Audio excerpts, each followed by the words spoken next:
4 दिन की जिंदगी है, खुशी से काट ले। दिल किसी का मत दुखा, दर्द सबके बांट ले। नेकी के सिवा कुछ भी साथ नहीं जाएगा। दूसरों का भला करोगे, खुद का भला खुद ही हो जाएगा। मैं हूं विनी आपके साथ, और चलो आज कुछ अच्छा सुनते हैं। सुनाती हूँ कहानी आपको 4 दोस्तों की। गांव में रहा करते थे और पास वाले गांव में दावत खाने के लिए पैदल ही निकल पड़े थे।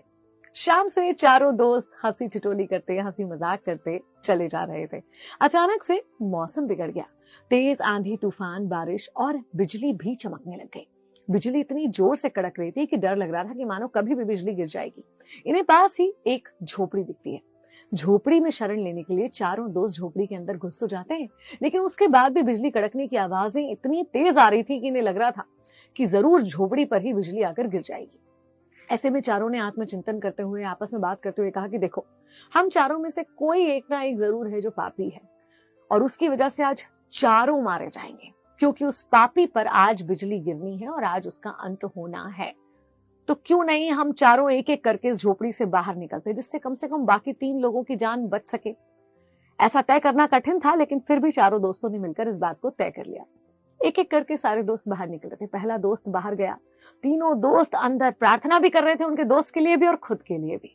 थोड़ी देर बाहर खड़ा रहा, लेकिन उस पर कोई बिजली नहीं गिरी। चैन की सांस ली और अंदर आ गया कि भाई मैं नहीं हूं वो पापी। ऐसे कह के वो अंदर आ गया। अब बारी आई दूसरे दोस्त की। वो भी बाहर गया, कुछ देर खड़ा हुआ, वापस आ गया। वो भी खुश था कि बिजली उस पर नहीं गिरी। तीसरे दोस्त के साथ भी यही हुआ कि बाहर गया, कुछ देर खड़ा रहा और वापस आ गया। अब तीनों मिलकर चौथे की तरफ देखने लगे। उन तीनों को और उस चौथे को भी ये पता था कि मैं ही हूं। उसके मन में ख्याल आ गया था कि बिजली तो मुझ पर ही गिरनी है। इस वजह से, इस डर से बाहर जाने को तैयार ही नहीं हो रहा था। लेकिन बाकी तीनों दोस्तों ने धक्का मारकर उसे बाहर निकाला कि तेरी वजह से हम तीनों की जान भी चली जाएगी, इसलिए तू झोपड़ी से बाहर निकल जा।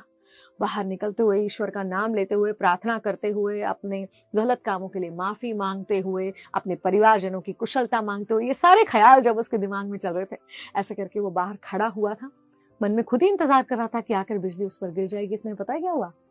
बिजली आकर झोपड़ी पर गिर गई।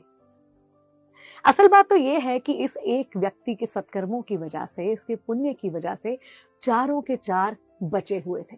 हम में से बहुत सारे लोगों को, या कह सकते हैं शायद सभी को, ये मुगालते गलत फहमी होती है कि ये दुनिया शायद हमारी वजह से चल रही है। अगर इस दफ्तर में काम हो रहा है तो शायद मेरी वजह से हो रहा है। मेरे परिवार में सबका पेट पल रहा है, सब लोग खुशहाल हैं, तो शायद मेरी वजह से। अगर मैं ना हूं तो मेरे परिवार का बुरा हो जाए, मेरे दफ्तर का बुरा हो जाए, मेरे समाज का बुरा हो जाए।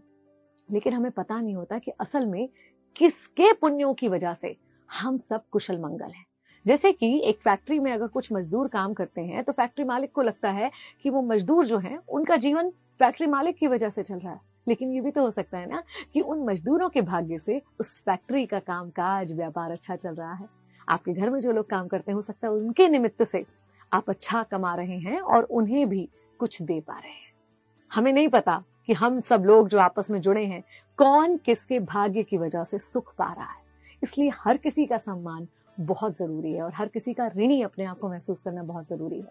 अगर मैं अपने प्राचीन कथाओं से उदाहरण उठाऊं, तो जब तक विभीषण थे तब तक लंका का कोई कुछ नहीं बिगाड़ पाया था। विभीषण के वापस जाते ही लंका तबाह हो गई, रावण खत्म हो गया। वैसे ही जब तक विदुर हस्तिनापुर में थे तो कौरव भी कुशल मंगल थे।